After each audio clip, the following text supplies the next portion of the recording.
Hi friends, ದಿನದ ಎಲ್ಲಾ ಪ್ರಮುಖ ಸುದ್ದಿಯನ್ನು ನಿಮಗೆ ತಲುಪಿಸುವ ಮಸ್ತ್ ಮಗ ಚಾನಲ್ನ ಫುಲ್ ನ್ಯೂಸ್ಗೆ ಸ್ವಾಗತ. ನಾನು ಅಮರ್ ಪ್ರಸಾದ್. ಸ್ನೇಹಿತರೆ, ಮಿಡಲ್ ಈಸ್ಟ್ ಯುದ್ಧದಲ್ಲಿ ಇರಾನ್ನ ಎನರ್ಜಿ ಇನ್ಫ್ರಾ ಮೇಲೆ ಇಸ್ರೇಲ್ ಮತ್ತಷ್ಟು ದಾಳಿಯನ್ನ ಮಾಡಿದೆ. ಅದಕ್ಕೆ ಪ್ರತಿಯಾಗಿ ಇರಾನ್ ಇಸ್ರೇಲ್ನ ಎನರ್ಜಿ ಇನ್ಫ್ರಾ ಮೇಲೂ ಕೂಡ ದಾಳಿ ಮಾಡಿದೆ. ಸಾಕಷ್ಟು ಮುಖ್ಯವಾಗಿರೋ ಬೆಳವಣಿಗೆಗಳಾಗಿದ್ದಾವೆ. ಟ್ರಂಪ್ ಸ್ಟೇಟ್ಮೆಂಟ್ ಬಂದಿದೆ, ಇರಾನ್ನ ಪ್ರತಿಕ್ರಿಯೆ ಬಂದಿದೆ. ಎಲ್ಲವೂ ನಿಮಗೆ ಎಕ್ಸ್ಪ್ಲೇನ್ ಮಾಡ್ತೀವಿ. ಅದಕ್ಕಿಂತ ಮುಂಚೆ ಸ್ನೇಹಿತರೆ, ಭಾರತದಲ್ಲಿ ಆಗಿರೋ ದೊಡ್ಡ ಬೆಳವಣಿಗೆ ಬಗ್ಗೆ ನಿಮಗೆ ಮಾಹಿತಿ ಕೊಡಲೇಬೇಕು. ದೇಶಾದ್ಯಂತ ಇಲ್ಲಿವರೆಗೂ ಸಾವಿರಾರು ಜನರನ್ನ ಹಾಗೂ ಭದ್ರತಾ ಪಡೆ ಸಿಬ್ಬಂದಿಯನ್ನ, ಪೊಲೀಸರನ್ನ ಬಲಿ ಪಡೆದಿದ್ದ, ಒಂದು ಕಾಲದಲ್ಲಿ ಅರ್ಧ ಭಾರತವನ್ನೇ ಹೆದರಿಸಿ ಇಟ್ಕೊಂಡಿದ್ದ, ಇಡೀ ಭಾರತವನ್ನ ಆಕ್ರಮಿಸೋಕೆ ತಯಾರಾಗಿದ್ದ ಕೆಂಪು ಉಗ್ರಗಾಮಿಗಳನ್ನ, ನಕ್ಸಲ್ಸ್ ಅನ್ನ ಕಂಪ್ಲೀಟ್ ಫಿನಿಶ್ ಮಾಡಲಾಗಿದೆ. Complete end. ದೇಶದಲ್ಲಿ ನಕ್ಸಲಿಸಂ ಎಂಡ್ ಆಗಿದೆ. ದೇಶದ ಗೃಹ ಮಂತ್ರಿ ಅಮಿತ್ ಶಾ ಸಂಸತ್ನಲ್ಲಿ ನಿಂತು ಇದರ ಘೋಷಣೆಯನ್ನ ಮಾಡಿದ್ದಾರೆ. ನಕ್ಸಲ್ ಮುಕ್ತ ಮಾಡೋಕೆ ಭಾರತವನ್ನ ಮಾರ್ಚ್ 31, 2026 ಡೆಡ್ ಲೈನ್ ಹಾಕೊಳ್ಳಲಾಗಿತ್ತು. ಅದರ ಭಾಗವಾಗಿ ಲೋಕಸಭೆಯಲ್ಲಿ ದೇಶವನ್ನು ಉದ್ದೇಶಿಸಿ ಒಂದಿನ ಮುಂಚೆನೆ ಅಮಿತ್ ಶಾ ಮಾತನಾಡಿದ್ರು. ಈ ಘೋಷಣೆ ಮಾಡಿದ್ದಾರೆ. ಕಡೆಗೂ ನಾವೀಗ ನಕ್ಸಲ್ ಮುಕ್ತ ಭಾರತದಲ್ಲಿದ್ದೀವಿ. ಟಾಪ್ ನಕ್ಸಲರು ಸತ್ ಹೋಗಿದ್ದಾರೆ ಅಥವಾ ಶರಣಾಗತಿಯಾಗಿದ್ದಾರೆ. ಈಗ ನಕ್ಸಲಿಸಂ ಭಾರತದಲ್ಲಿ ಅಫಿಷಿಯಲ್ ಆಗಿ ಎಂಡ್ ಆಗಿದೆ. 2024ರಿಂದ 2026ರವರೆಗೆ 2 ವರ್ಷದಲ್ಲಿ ಅಥವಾ 1.5 ವರ್ಷದಲ್ಲಿ 706 ನಕ್ಸಲರನ್ನ ಫಿನಿಶ್ ಮಾಡಲಾಗಿದೆ. 4800 ನಕ್ಸಲರು ಶರಣಾಗಿದ್ದಾರೆ. 2000ಕ್ಕೂ ಅಧಿಕ ನಕ್ಸಲರನ್ನ ಹಿಡಿದು ಕಂಬಿಗಳ ಹಿಂದಕ್ಕೆ ತಳ್ಳಲಾಗಿದೆ. ಈಗ ಭಾರತದಲ್ಲಿ ಬರೀ 2 ನಕ್ಸಲ್ ಪ್ರಭಾವಿತ ಪ್ರದೇಶಗಳಿವೆ. ಅದು ಕೂಡ ಕ್ಲಿಯರ್ ಆಗುತ್ತೆ ಅಂತ ಹೇಳಿದ್ದಾರೆ. ಅಲ್ಲದೆ ಕೆಂಪು ಉಗ್ರರ ಸ್ವರ್ಗದಂತಿದ್ದ ಛತ್ತೀಸ್ಗಢದ ಬಸ್ತರ್ ಕೂಡ ನಕ್ಸಲ್ ಮುಕ್ತವಾಗಿದೆ. ಈಗ ಅಲ್ಲಿನ ಪ್ರತಿ ಹಳ್ಳಿಯಲ್ಲೂ ಶಾಲೆ ಕಟ್ಟೋಕೆ, ರೇಷನ್ ಅಂಗಡಿ ತೆರೆಯೋಕೆ, ತಾಲೂಕು ಮತ್ತು ಪಂಚಾಯತ್ ಮಟ್ಟದಲ್ಲಿ ಆಸ್ಪತ್ರೆ ಸ್ಥಾಪಿಸೋಕೆ ಅಭಿಯಾನ ನಡೆಸಿದಿವೆ. ಅಲ್ಲಿನ ಜನರಿಗೆ ಆಧಾರ್ ಕಾರ್ಡ್ ಮತ್ತು ರೇಷನ್ ಕಾರ್ಡ್ ಕೊಡಲಾಗಿದೆ. ಅವರಿಗೆ 5 ಕೆಜಿ ಆಹಾರ ಧಾನ್ಯ ಮತ್ತು ಸ್ಟವ್ಗಳನ್ನ ಕೂಡ ವಿತರಿಸಲಾಗ್ತಾ ಇದೆ. ನಕ್ಸಲರು ನ್ಯಾಯ ಮತ್ತು ಅಭಿವೃದ್ಧಿಗಾಗಿ ಹೋರಾಟ ಮಾಡ್ತಿದ್ದಾರೆ ಅಂತ ತುಂಬಾ ಜನ ತಪ್ಪು ಮಾಹಿತಿಯನ್ನು ಹರಡ್ತಾ ಇದ್ರು. ನಿಜ ಏನು ಅಂದ್ರೆ, ನಕ್ಸಲ್ ಪೀಡಿತ ಪ್ರದೇಶಗಳ ಪರಿಸ್ಥಿತಿ ಬಹಳ ಕೆಟ್ಟದಾಗಿತ್ತು. ಅಲ್ಲಿ ಕಾನೂನು ಸುವ್ಯವಸ್ಥೆ ತೀರಾ ಹದಗೆಟ್ಟು ಹೋಗಿತ್ತು. ಇದರಿಂದ ಹಲವು ವರ್ಷಗಳಿಂದ ಸುಮಾರು 12 ಕೋಟಿ ಜನರಿಗೆ ಪರಿಣಾಮ ಆಗಿದೆ, ಕೆಟ್ಟ ಪರಿಣಾಮ ಆಗಿದೆ. ರಿಪೋರ್ಟ್ಸ್ ಪ್ರಕಾರ ನಕ್ಸಲಿಸಂನಿಂದ 20,000 ಯುವಕರು ಪ್ರಾಣ ಕಳ್ಕೊಂಡಿದ್ದಾರೆ. ಆದ್ರೆ ಅಮಿತ್ ಶಾ ಹೇಳಿದ್ರು, ಮೋದಿ ಸರ್ಕಾರ ಬಂದ್ಮೇಲೆ ಕಾಲ ಬದಲಾಗಿದೆ. ಯಾರೇ ಶಸ್ತ್ರಾಸ್ತ್ರ ಎತ್ತಿದ್ರು ಕೂಡ ಅವರ ವಿರುದ್ಧ ಹಿಂಗೆ ಕ್ರಮ ತಗೊಂಡು ಮುಗಿಸ್ತೀವಿ ಅಂತ ಹೇಳಿ ಅಮಿತ್ ಶಾ ಹೇಳಿದ್ದಾರೆ. ಇದೇ ವೇಳೆ ಕಾಂಗ್ರೆಸ್ ವಿರುದ್ಧವೂ ಹರಿಹಾಯ್ದಿದ್ದಾರೆ. ಭಾರತಕ್ಕಿರುವ ಅತಿದೊಡ್ಡ ಆಂತರಿಕ ಭದ್ರತಾ ಅಪಾಯ ಅಂದ್ರೆ ನಕ್ಸಲಿಸಂ. ಆದ್ರೆ ಟಾಪ್ ನಕ್ಸಲ್ ಮಡ್ವಿ ಹಿಡ್ಮಾ ಸತ್ತಾಗ ಆತನ ಪರವಾಗಿ ಘೋಷಣೆ ಕೂಗಿದವರ ಹಿಂದೆ ರಾಹುಲ್ ಗಾಂಧಿ ಇದ್ರು. ಈ ನಕ್ಸಲಿಸಂ ಅನ್ನೋದು ಕಾಶ್ಮೀರ ಮತ್ತು ಈಶಾನ್ಯ ರಾಜ್ಯಗಳ ಸಮಸ್ಯೆಗಳಿಗಿಂತಲೂ ತುಂಬಾ ಸೀರಿಯಸ್ ವಿಚಾರ. ಇದನ್ನ ಹಿಂದೆ ಖುದ್ದು ಮಾಜಿ ಪ್ರಧಾನಿ ಮನಮೋಹನ್ ಸಿಂಗ್ ಕೂಡ ಹೇಳಿದ್ರು. ಆದ್ರೆ ಯಾವುದೇ ಬಲವಾದ ಕ್ರಮ ತಗೊಂಡಿರಲಿಲ್ಲ. ನಕ್ಸಲಿಸಂಗೆ ಮೂಲ ಕಾರಣ ಅಭಿವೃದ್ಧಿಯ ಬೇಡಿಕೆಯಲ್ಲ. 1970ರ ಕಾಲದ ಇಂದಿರಾ ಗಾಂಧಿಯವರ ಸರ್ಕಾರದ ಅವಧಿಯ ಎಡಪಂಥೀಯ ಮನಸ್ಥಿತಿ. ಈ ಹಿಂದೆ ಇಂದಿರಾ ಗಾಂಧಿಯವರು ಚುನಾವಣೆ ವೇಳೆ ಅದನ್ನ ಸ್ವೀಕರಿಸಿದ್ರು. ಈ ಸಿದ್ಧಾಂತದ ಪ್ರಭಾವದಿಂದಲೇ ನಕ್ಸಲಿಸಂ ಸ್ಪ್ರೆಡ್ ಆಯಿತು. ಈಗ ಅದನ್ನ ಸಂಪೂರ್ಣ ಮಟ್ಟ ಹಾಕಿದೀವಿ ಅಂತ ಹೋಮ್ ಮಿನಿಸ್ಟರ್ ಅಮಿತ್ ಶಾ ಹೇಳಿದ್ದಾರೆ. ಈ ಮೂಲಕ ಭಾರತದಲ್ಲಿ ಈಗ ಹೊಸ ಅಧ್ಯಾಯ ಶುರುವಾಗಿದೆ. ಸ್ನೇಹಿತರೆ, ಭಾರತದಲ್ಲಿ ಕಮ್ಯುನಿಸ್ಟ್ ಆಡಳಿತ ತರ್ತೀವಿ ಅಂತ ಹೇಳ್ಕೊಂಡು ಚೀನಾವನ್ನ ನಂಬಿಕೊಂಡು ಇದನ್ನ ಶುರು ಮಾಡಿದ್ರು. ಅದು ಇತ್ತೀಚಿನ ದಶಕಗಳಲ್ಲಿ ಉಗ್ರ ರೂಪ ಪಡ್ಕೊಂಡಿತ್ತು. ಸರ್ಕಾರವೇ ಕೊಟ್ಟಿರೋ ಮಾಹಿತಿ ಪ್ರಕಾರ ಇದರಲ್ಲಿ 20,000 ಜನರ ಪ್ರಾಣ ಹೋಗಿದೆ, ಸಾವಿರಾರು ಜನರ ಜೀವನ ಹಾಳಾಗಿದೆ. ನಕ್ಸಲರು ಕೇವಲ ಭದ್ರತಾ ಪಡೆಗಳನ್ನಷ್ಟೇ ಅಲ್ಲದೆ ದೇಶದ ಹಲವು ನಾಗರಿಕರನ್ನ ಕೂಡ, ಪೊಲಿಟಿಕಲ್ ಲೀಡರ್ಗಳನ್ನ ಕೂಡ ಅಟ್ಟಾಡಿಸಿ ಪ್ರಾಣವನ್ನ ತೆಗೆದಿದ್ರು. 2013 ಛತ್ತೀಸ್ಗಢದ ಜಿರಂ ಘಾಟಿಯ ಭೀಕರ ದಾಳಿಯಲ್ಲಿ ಕಾಂಗ್ರೆಸ್ನ ಘಟಾನುಘಟಿಗಳು, ಇಡೀ ಛತ್ತೀಸ್ಗಢದ ಕಾಂಗ್ರೆಸ್ ಪಾರ್ಟಿ ನಾಶ ಆಗಿತ್ತು. ಮಹೇಂದ್ರ ಕರ್ಮಾ, ವಿ.ಸಿ. ಶುಕ್ಲಾ, ನಂದಕುಮಾರ್ ಪಟೇಲ್ ಎಲ್ಲ ಒಂದು ಶಾಟ್ ನಲ್ಲಿ ಪ್ರಾಣ ಕಳ್ಕೊಂಡಿದ್ರು ಅವತ್ತು. ಇದಷ್ಟೇ ಅಲ್ಲದೆ ಜಾರ್ಖಂಡ್ ಸಂಸದ ಸುನಿಲ್ ಮಹತೋ, ಆಂಧ್ರ ಶಾಸಕ ಕಿಡಾರಿ ಸರ್ವೇಶ್ವರ್ ರಾವ್ ಅವರನ್ನ ಹತ್ಯೆ ಮಾಡಿದ್ರು. ಹಾಗೆ ದಂತೆವಾಡದ ಬಿಜೆಪಿ ಶಾಸಕ ಭೀಮಾ ಮಾಂಡ್ವಿ ಹಾಗೂ ಮಾಜಿ ಸಚಿವ ರಮೇಶ್ ಸಿಂಗ್ ಮುಂಡಾ ಅವರಂತ ಪ್ರಭಾವಿ ನಾಯಕರನ್ನ ಕೂಡ ಫಿನಿಶ್ ಮಾಡಿದ್ರು ನಕ್ಸಲರು. ಇದರ ವಿರುದ್ಧ UPA ಸರ್ಕಾರದ ಟೈಮ್ನಲ್ಲೂ ಕೂಡ ಚಿದಂಬರಂ ಅವರು ಹೋಮ್ ಮಿನಿಸ್ಟರ್ ಆಗಿದ್ದಾಗ ಆಪರೇಷನ್ ಗ್ರೀನ್ ಹಂಟ್ ಅಂತ ಹೇಳಿ ಅವರು ಕೂಡ ದೊಡ್ಡ ಪ್ರಮಾಣದಲ್ಲಿ ನಕ್ಸಲರನ್ನ ಆ ಟೈಮ್ ನಲ್ಲಿ ಎನ್ಕೌಂಟರ್ ಮಾಡಿಸಿದ್ರು. ಒಟ್ಟು 2000ನೇ ಇಸವಿಯಿಂದ 2026 ತನಕ ಇಲ್ಲಿವರೆಗೂ ಟೋಟಲ್ 5,063 ನಕ್ಸಲರು ಹತ್ಯೆಗೀಡಾಗಿದ್ದಾರೆ. 20,073 ನಕ್ಸಲರು ಸರೆಂಡರ್ ಆಗಿದ್ದಾರೆ. 17,217 ನಕ್ಸಲರು ಅರೆಸ್ಟ್ ಆಗಿದ್ದಾರೆ. ಸೊ ನಡೀತಾ ಬರ್ತಾ ಇತ್ತು ಕಳೆದ 2 ದಶಕಗಳಿಂದ ಈ ಆಪರೇಷನ್. ಆದ್ರೆ ಅಮಿತ್ ಶಾ ಅವರು ಹೋಮ್ ಮಿನಿಸ್ಟರ್ ಆದ್ಮೇಲೆ ಇನ್ನಷ್ಟು ವೇಗ ಕೊಟ್ಟರು. ಕಂಪ್ಲೀಟ್ ವೇಗ ಮತ್ತು ಫೋಕಸ್ ನೊಂದಿಗೆ ರಾಜ್ಯಗಳೊಂದಿಗೆ ಸೇರ್ಕೊಂಡು, ಕೆಲ ರಾಜ್ಯಗಳಲ್ಲೂ ಕೂಡ ಸ್ವಲ್ಪ ಸಾಫ್ಟ್ ಕಾರ್ನರ್ ಇತ್ತು. ಕೆಲ ರಾಜ್ಯಗಳಲ್ಲಿ ನಕ್ಸಲಿಸಂಗೆ ಸಂಬಂಧಪಟ್ಟಂತೆ ಅವರೊಂದಿಗೆ ಮೀಟಿಂಗ್ ಮಾಡಿಕೊಂಡು, ನೋಡಿ ಶಸ್ತ್ರ ಎತ್ತಿದ್ದಾರೆ, ಉಗ್ರವಾದ ಇದು, ಸಂವಿಧಾನದ ಪ್ರಕಾರ ನಾವು ಆಕ್ಷನ್ ತಗೊಳ್ಳೇಬೇಕು ಅಂತ ಹೇಳಿ ಕೋಆರ್ಡಿನೇಟೆಡ್ ಆಗಿ ಎಲ್ಲವನ್ನ ನಡೆಸಿ ಈಗ ನಕ್ಸಲ್ ಮುಕ್ತ ಭಾರತವನ್ನ ಘೋಷಿಸಲಾಗಿದೆ. ಇದಕ್ಕೆ ನಾವು ಹೋಮ್ ಮಿನಿಸ್ಟರ್ ಅಮಿತ್ ಶಾ ಅವರಿಗೆ, ಎಲ್ಲ ಭದ್ರತಾ ಸಿಬ್ಬಂದಿಗೆ, ಪೊಲೀಸರಿಗೆ, ರಾಜ್ಯಗಳ ಮುಖ್ಯಮಂತ್ರಿಗಳು ಕೋಆರ್ಡಿನೇಟೆಡ್ ಆಗಿ ಏನಿದನ್ನು ನಡೆಸಿದ್ರು ಅವರಿಗೆ, ಈ ದೇಶದ ಜನತೆಗೆ ಅಭಿನಂದನೆ ಹೇಳಬೇಕು. ಇನ್ನು ಸ್ನೇಹಿತರೆ, ಕಾಶಿ, ಅಯೋಧ್ಯೆ, ರಾಮ ಮಂದಿರ ಸೇರಿ ಈ ಜಾಗಗಳಿಗೆಲ್ಲ ಪ್ರವಾಸ ಸನ್ಸ್ ಟೂರಿಸಂ ಕಡೆಯಿಂದ ಆಸಕ್ತರು ಕಾಲ್ ಮಾಡಿ ಹೋಗಿ ಬರ್ಬೋದು. ಇನ್ನು ಸ್ನೇಹಿತರೆ, ಯುದ್ಧದ ವಿಚಾರಕ್ಕೆ ಬಂದ್ರೆ ಅಮೆರಿಕ ಅಧ್ಯಕ್ಷ ಡೊನಾಲ್ಡ್ ಟ್ರಂಪ್ ಕಡೆಗೂ ತಾಳ್ಮೆ ಕಳ್ಕೊಂಡಿದ್ದಾರೆ. ಇಷ್ಟು ದಿನ ಶಾಂತಿ ಸೀಸ್ ಫೈರ್ ಅಂತ ಹೇಳಿ ದಾಳಿ ಮಾಡೋದೆಲ್ಲ ಮಾಡಿ ಮಧ್ಯದಲ್ಲಿ ಸ್ವಲ್ಪ ಡ್ರಾಮಾ ಮಾಡ್ತಾ ಇದ್ದ ಟ್ರಂಪ್ ಇದ್ದಕ್ಕಿದ್ದಂತೆ ಇರಾನ್ಗೆ ಈಗ ಮತ್ತೆ ಫೈನಲ್ ವಾರ್ನಿಂಗ್ ತರ ಹೇಳಿಕೆ ಕೊಟ್ಟಿದ್ದಾರೆ. ನನ್ನ ಮಾತು ಕೇಳಿದ್ರೆ ಸರಿ, ಇಲ್ಲ ನಿಮ್ಮನ್ನ ಮಣ್ಣಿಗೆ ಸೇರಿಸ್ಬಿಡ್ತೀನಿ ಅಂತ ಹೇಳಿ ಹೇಳಿಕೆ ಕೊಟ್ಟಿದ್ದಾರೆ ಟ್ರಂಪ್. ಇರಾನ್ ನಲ್ಲಿ ನಮ್ಮ ಸೇನಾ ಕಾರ್ಯಾಚರಣೆಯನ್ನ ಎಂಡ್ ಮಾಡೋಕೆ ಮಾತುಕತೆ ನಡೀತಾ ಇದೆ. ಅದು ಕೂಡ ಹೊಸ ಮತ್ತು ಒಳ್ಳೆ ಆಡಳಿತದ ಜೊತೆಗೆ ಚರ್ಚೆ ಮಾಡ್ತಾ ಇದೀವಿ. ಮಾತುಕತೆ ಕೂಡ ಚೆನ್ನಾಗಿ ಸಾಗ್ತಾ ಇದೆ. ಆದ್ರೆ ನಾವು ಅಂದುಕೊಂಡಂತೆ ಅಲ್ಲಿ ಡೀಲ್ ಆಗ್ಲಿಲ್ಲ ಅಂದ್ರೆ ಇರಾನ್ ಮೇಲೆ ಭಾರಿ ದಾಳಿ ಮಾಡ್ತೇವೆ. ಹಾರ್ಮುಜ್ ಜಲಸಂಧಿ ಓಪನ್ ಮಾಡಲಿಲ್ಲ ಅಂದ್ರೆ ಇರಾನ್ನ ಎಲ್ಲ ಪವರ್ ಪ್ಲಾಂಟ್ ಗಳನ್ನ ಧೂಳಿಪಟ ಮಾಡ್ತೇವೆ. ಹಾಗೆ ತೈಲ ಬಾವಿಗಳು, ಕಾರ್ಗ್ ಐಲ್ಯಾಂಡ್ ಅನ್ನ ಕೂಡ ನಿರ್ನಾಮ ಮಾಡ್ತೇವೆ. ಬಹುಶಃ ಇರಾನ್ನ ಎಲ್ಲ ಡಿಸ್ಯಾಲಿನೇಷನ್ ಪ್ಲಾಂಟ್ ಗಳನ್ನ ಅಂದ್ರೆ ಜಲ ಶುದ್ಧೀಕರಣ ಮಾಡೋ ಘಟಕಗಳನ್ನ ಕೂಡ ನಾವು ನಾಶ ಮಾಡ್ತೇವೆ. ಎಷ್ಟು ದಿನ ಉದ್ದೇಶಪೂರ್ವಕವಾಗಿ ಅದು ಯಾವುದನ್ನ ಕೂಡ ಮುಟ್ಟಿರಲಿಲ್ಲ.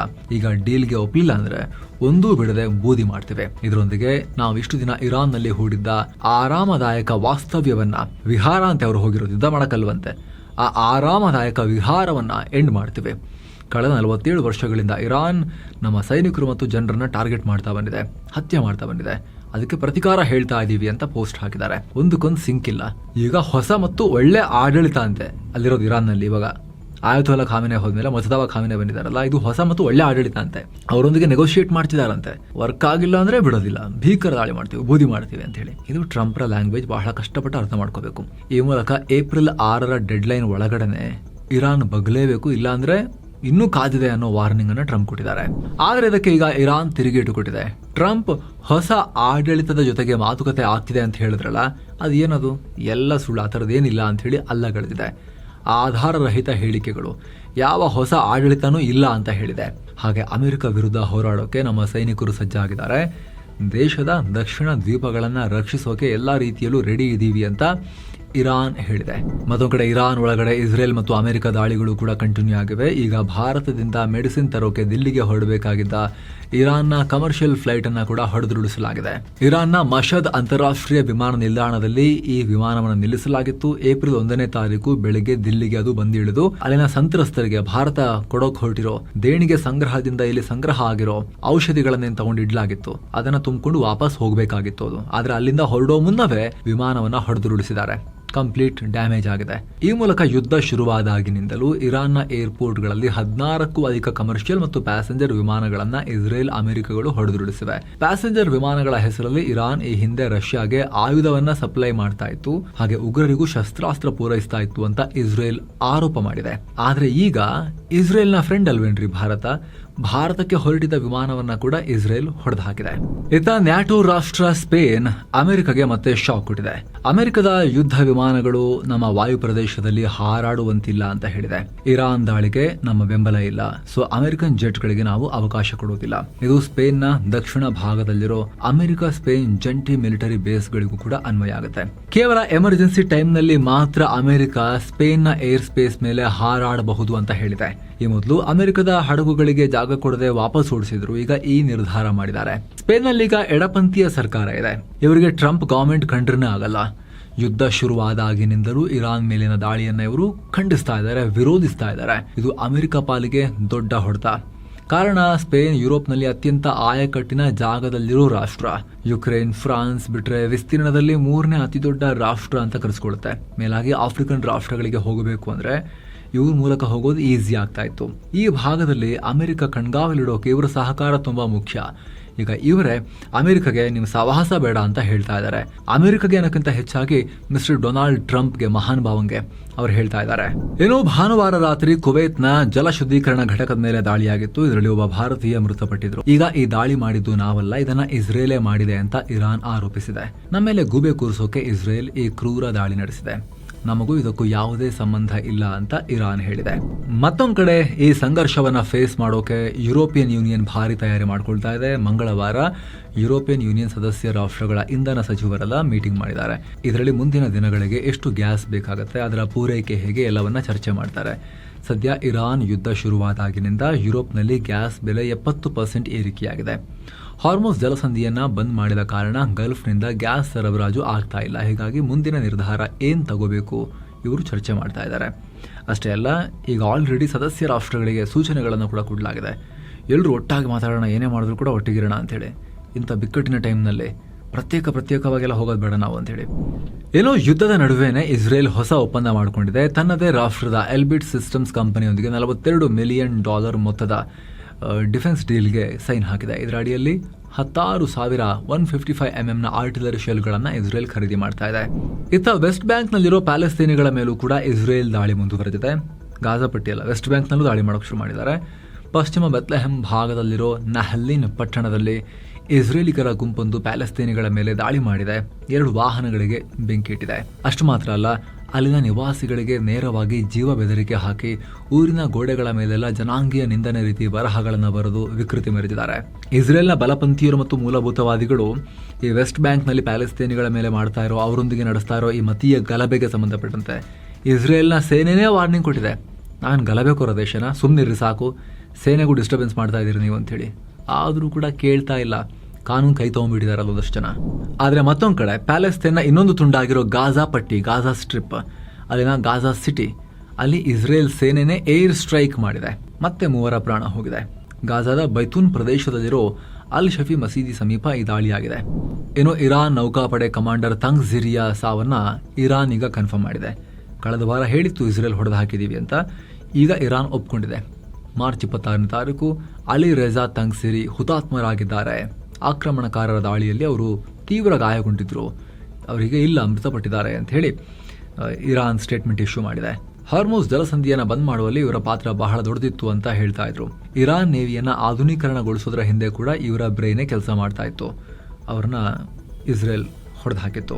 ಇನ್ನು ಬೆಂಗಳೂರಿನ ಹೋಟೆಲ್ಗಳಿಗೆ ಮಂಗಳವಾರ 17,500 ಹೆಚ್ಚುವರಿ ಸಿಲಿಂಡರ್ಗಳನ್ನು ಪೂರೈಸಲಾಗುತ್ತೆ ಅಂತ ಹೇಳಿ ಕರ್ನಾಟಕ ಸರ್ಕಾರ ಹೇಳಿದೆ. ಕರ್ನಾಟಕ ಸರ್ಕಾರದ ಆಹಾರ ಮಂತ್ರಿ KH ಮುನಿಯಪ್ಪ ಸ್ಟೇಟ್ಮೆಂಟ್ ಕೊಟ್ಟಿದ್ದಾರೆ. ಇನ್ನು ಭಾರತದ ಇಂಡಸ್ಟ್ರಿಯಲ್ ಔಟ್ಪುಟ್ ಡೇಟಾ ಸ್ನೇಹಿತರೆ, ಯುದ್ಧದ ನಡುವೆ ಕೂಡ ಇದೊಂದು ಸ್ವಲ್ಪ ಪಾಸಿಟಿವ್ ಸುದ್ದಿ ನಮಗಿದು. ಹಾಗಂತ ಯುದ್ಧ ಆಗ್ತಿರ್ಬೇಕಾದ್ರೆ ಆಗಿರೋ ಗ್ರೋತ್ ಅಲ್ಲ, ಯುದ್ಧಕ್ಕಿಂತ ಮುಂಚೆದು ಫೆಬ್ರವರಿ ತಿಂಗಳಲ್ಲಿ ಕೈಗಾರಿಕಾ ಕ್ಷೇತ್ರದ ಬೆಳವಣಿಗೆ 5.2% ಸರ್ಕಾರ ರಿಲೀಸ್ ಮಾಡಿರೋ ಅಂಕಿಅಂಶಗಳಿಂದ ಗೊತ್ತಾಗಿದೆ. ಜನವರಿಯಲ್ಲಿ 4.8% ಗ್ರೋತ್ ಆಗಿತ್ತು. ಈ ಬೆಳವಣಿಗೆಗೆ ಮ್ಯಾನುಫ್ಯಾಕ್ಚರಿಂಗ್ ಸೆಕ್ಟರ್ ಮುಖ್ಯ ಕಾರಣ. ಈ ವಲಯ 6%ನಷ್ಟು ಗ್ರೋತ್ ರೇಟನ್ನು ಕಂಡಿದೆ. ವಿಶೇಷವಾಗಿ ಆಟೋಮೊಬೈಲ್ಸ್ 14.9%, ಮೆಟಲ್ಸ್ 13.2% ಜಂಪ್ ಕಂಡಿವೆ. ಇನ್ನು ಗಣಿಗಾರಿಕಾ ವಲಯ 3.1%, ವಿದ್ಯುತ್ ಉತ್ಪಾದನೆ 2.3%ನಷ್ಟು ಗ್ರೋತ್. ಅತ್ತ ಕ್ಯಾಪಿಟಲ್ ಗೂಡ್ಸ್ 12.5%, ಇನ್ಫ್ರಾಸ್ಟ್ರಕ್ಚರ್ ಗೂಡ್ಸ್ 11.2%. ದೇಶದಲ್ಲಿ ಮೂಲಸೌಕರ್ಯ ಮತ್ತು ನಿರ್ಮಾಣ ಕಾರ್ಯಗಳು ಜೋರಾಗಿ ಸಾಗ್ತಿರೋದ್ರಿಂದ ಈ ಬೆಳವಣಿಗೆ. ಆದರೆ ಫಾರ್ಮಾ, ಟೆಕ್ಸ್ಟೈಲ್ ಮತ್ತು ಚರ್ಮದ ಉತ್ಪನ್ನಗಳ ವಲಯದಲ್ಲಿ ಸ್ವಲ್ಪ ಹಿನ್ನಡೆಯಾಗಿದೆ. ಇದನ್ನು ಬಿಟ್ಟರೆ ಓವರ್ ಆಲ್ ಭಾರತದ ಇಂಡಸ್ಟ್ರಿಯಲ್ ಗ್ರೋತ್ ಸ್ಟ್ರಾಂಗ್ ಆಗಿದೆ. ಇದು ಸ್ನೇಹಿತರೆ, IPL ನಲ್ಲಿ ಚಿನ್ನಸ್ವಾಮಿ ಸ್ಟೇಡಿಯಂನಲ್ಲಿ ಬರುವ ಮ್ಯಾಚ್ ಅನ್ನು ನೀವೇನಾದ್ರೂ ಟಿವಿಲಿ ನೋಡ್ತಾ ಇದ್ರೆ ಬರೀ ಆಟಗಾರರನ್ನ ಮತ್ತೆ ಸಾಮಾನ್ಯ ಪ್ರೇಕ್ಷಕರನ್ನ ಮಾತ್ರ ಅಲ್ಲ, ಮಹಾನ್ ಭಾವರುಗಳನ್ನ ಕೂಡ ನೀವು ನೋಡ್ತೀರಿ ಇನ್ಮೇಲೆ. ಯಾಕಂದ್ರೆ ಕರ್ನಾಟಕದ ಶಾಸಕರಿಗೆ IPL ಮ್ಯಾಚ್ ನೋಡೋಕೆ ತಲಾ 3 ಫ್ರೀ ಟಿಕೆಟ್ ಕೊಡೋಕೆ ಸರ್ಕಾರ ನಿರ್ಧಾರ ಮಾಡಿದೆ. KCA ಹಾಗೂ RCB ಆಡಳಿತ ಮಂಡಳಿಯೊಂದಿಗಿನ ಮೀಟಿಂಗ್ ಬಳಿಕ DCM DK ಶಿವಕುಮಾರ್ ಈ ಘೋಷಣೆ ಮಾಡಿದ್ದಾರೆ. IPL ಮಾತ್ರ ಅಲ್ಲ, ಅಂತಾರಾಷ್ಟ್ರೀಯ ಕ್ರಿಕೆಟ್ ಪಂದ್ಯಾಟಕ್ಕೂ ಕೂಡ ಶಾಸಕರಿಗೆ 2 ಟಿಕೆಟ್ ಸಿಗುತ್ತೆ. ಈ ಟಿಕೆಟ್ ಬೇಕಾದವರು ಸ್ಪೀಕರ್ UT ಖಾದರ್ ಅವರಿಗೆ ಪತ್ರ ಬರೆದು ಪಡಿಬೋದು. ಇನ್ನು ಎಕ್ಸ್ಟ್ರಾ ಬೇಕಾದ್ರೆ ದುಡ್ಡು ಕೊಟ್ಟು ಖರೀದಿ ಮಾಡಬೇಕು ಅಂತ DK ಶಿವಕುಮಾರ್ ಸ್ಪಷ್ಟಪಡಿಸಿದ್ದಾರೆ. ತಲೆಭಾರ ಆಗುತ್ತೆ ಇವರ ಪ್ರಯಾರಿಟೀಸ್ ಎಲ್ಲ ಏನೇನು ಅಂತ ನೋಡ್ತಾ ಇದ್ರೆ.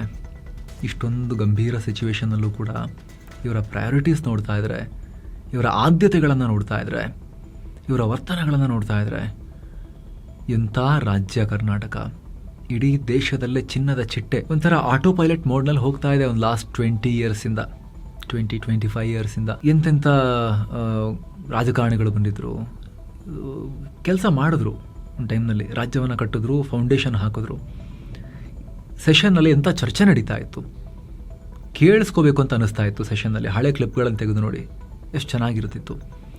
ಆದರೆ ಇವಾಗಿನ ಪ್ರಯಾರಿಟೀಸ್ ನೋಡ್ತಾ ಇದ್ರೆ ಇವ್ರದ್ದು, ಇತ್ತೀಚೆಗೆ ಲಾಸ್ಟ್ 20 ಇಯರ್ಸಲ್ಲಿ ನಮ್ಮ ರಾಜ್ಯ ಹೋಗ್ತಿರೋದು, ಇಲ್ಲಿನ ಪಾಲಿಟಿಕ್ಸ್ ನೋಡ್ತಾ ಇದ್ರೆ ಎಲ್ಲಿ ತಗೊಂಡೋಗಿ ನಿಲ್ಲಿಸ್ತಾರೆ ಅನ್ನೋ ಭಯ ಕಾಡ್ತಾ ಇದೆ ಸ್ಟೇಟನ್ನು. ಇನ್ನು ಸ್ನೇಹಿತರೆ, ಮನೆ ಹೊಸ್ತಿಲು ಪೂಜೆ ಮಾಡಿ ಇಟ್ಟಿದ್ದ ದಾಸವಾಳ ಹೂವು ಮಗುವಿನ ಜೀವ ತಗೊಂಡಿರೋ ಘಟನೆಯಾಗಿದೆ. 6 ತಿಂಗಳ ಹಸುಗೂಸು ಮೈಸೂರು ಜಿಲ್ಲೆ ದೊಡ್ಡ ಹೆಜ್ಜೂರು ಗ್ರಾಮದಲ್ಲಿ ಆಗಿದೆ. ಅದು ಮಗು ಚಿನ್ಮಯ್ಯ ಅನ್ನೋ ಚಿಕ್ಕ ಮಗು ಪೂಜೆಗಿಟ್ಟಿದ್ದ ದಾಸವಾಳವನ್ನು ಅದು ಬಾಯಿ ಹಾಕೊಂಡು ನುಗ್ಗಿದೆ. ಅದೇನಾಗಿದೆ, ಹೂವು ಹೋಗಿ ಗಂಟಲಲ್ಲಿ ಸಿಕ್ಕಾಕೊಂಡು ಸ್ವಲ್ಪ ಒಣಗಿತ್ತು ಬೇರೆ ಹೂವು. ಅದು ಅದು ಒಳಗೂ ಹೋಗಲಿಲ್ಲ, ಹೊರಗೂ ಬರಲಿಲ್ಲ, ಸಿಕ್ಕಾಕೊಂಡು ಉಸಿರುಗಟ್ಟಿ ಮಗು ಪ್ರಾಣ ಬಿಟ್ಟಿದೆ. ಇನ್ನು ಯುದ್ಧದ ಪರಿಣಾಮ ಭಾರತದ ಷೇರುಪೇಟೆ ಮೇಲೂ ಕೂಡ ಜೋರಾಗೋದು ಕಂಟಿನ್ಯೂ ಆಗಿದೆ. ಸೆನ್ಸೆಕ್ಸ್ ಮತ್ತೆ 1635 ಪಾಯಿಂಟ್ಸ್ ಅಥವಾ 2.22% ಕ್ರಾಶ್ 71,947ಕ್ಕೆ ರೀಚ್ ಆಗಿದೆ. ನಿಫ್ಟಿ 488 ಪಾಯಿಂಟ್ಸ್ ಅಥವಾ 2.14% ಡೌನ್ 22,331ಕ್ಕೆ ತಲುಪಿದೆ. ಒಂದೇ ಸೆಷನ್ನಲ್ಲಿ 9 ಲಕ್ಷ ಕೋಟಿಗೂ ಅಧಿಕ ಫರ್ದರ್ ಮತ್ತೆ ಕಿತ್ಕೊಂಡು ಹೋಯಿತು. ಮಿಡ್ ಕ್ಯಾಪ್ ಸ್ಮಾಲ್ ಕ್ಯಾಪ್ ಇಂಡೆಕ್ಸ್ಗಳು ಕೂಡ 2.5% ಡಮಾರ್. ಅಮೆರಿಕ ಇರಾನ್ ನಡುವಿನ ಸಂಘರ್ಷ 5ನೇ ವಾರಕ್ಕೆ ಕಾಲಿಟ್ಟಿದ್ದು ಕಚ್ಚಾ ತೈಲದ ಬೆಲೆ ಗಗನಕ್ಕೇರ್ತಾ ಇದೆ. ಹಣದುಬ್ಬರ ಹೆಚ್ಚಾಗೋ ಭಯ ತುಂಬಾ ಕಾಡೋಕ್ ಶುರುವಾಗಿದೆ ಆರ್ಥಿಕತೆಗೆ. ಅತ್ತ ಯೆಮೆನ್ನ ಹುತಿಗಳು ಕೂಡ ಯುದ್ಧಕ್ಕೆ ಎಂಟ್ರಿ ಕೊಡ್ತಾ ಇದ್ದಾರೆ. ಪಾಕಿಸ್ತಾನ ಮಧ್ಯಸ್ಥಿಕೆಯಲ್ಲಿ ಶಾಂತಿ ಮಾತುಕತೆಗೆ ಪ್ರಯತ್ನ ನಡೀತಾ ಇದೆಯಾದರೂ ಕೂಡ ಯಾರೂ ಬೆಲೆ ಕೊಡ್ತಾ ಇಲ್ಲ. ಇರಾನ್ನ ಟಾಪ್ ಟಾರ್ಗೆಟ್ಗಳ ಮೇಲೆ ಇಸ್ರೇಲ್ ದಾಳಿ ಮಾಡ್ತಾ ಇದೆ. ಹೀಗಾಗಿ ದೀರ್ಘಕಾಲ ಸಂಘರ್ಷಕ್ಕೆ ಮಾರ್ಕೆಟ್ ಕೂಡ ತಯಾರಿ ಮಾಡಿಕೊಳ್ತಾ ಇದೆ. ನಮ್ಮ ರೂಪಾಯಿ ಮೌಲ್ಯ ಕೂಡ ಪಾತಾಳಕ್ಕೆ ಕುಸಿತಾ ಇದೆ. ಎಲ್ಲ ಶಾಕ್ನಿಂದ ಮಾರುಕಟ್ಟೆ ಬಿದ್ದು ಹೋಗಿದೆ. ಮುಖ್ಯವಾಗಿ ಬ್ಯಾಂಕಿಂಗ್ ಮತ್ತು ಫಿನಾನ್ಷಿಯಲ್ ಸ್ಟಾಕ್ಸ್ ಬಿದ್ದು ಹೋಗಿದ್ದಾವೆ. ಷೇರುಪೇಟೆಯಲ್ಲಿ ಆಲ್ಮೋಸ್ಟ್ ಎಲ್ಲ ಸ್ಟಾಕ್ಸ್ ರೆಡ್ನಲ್ಲಿದ್ವು. Bajaj finance, Axis bank, Bajaj Finserv, SBI, InterGlobe aviation ಎಲ್ಲ ರೆಡ್ನಲ್ಲಿದ್ವು.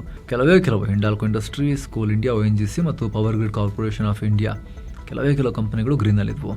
ಡಾಲರ್ ಮುಂದೆ ರೂಪಾಯಿ ಮೌಲ್ಯ ಇಂಟ್ರಾಡೇನಲ್ಲಿ 95ರ ಗಡಿ ದಾಟಿತ್ತು.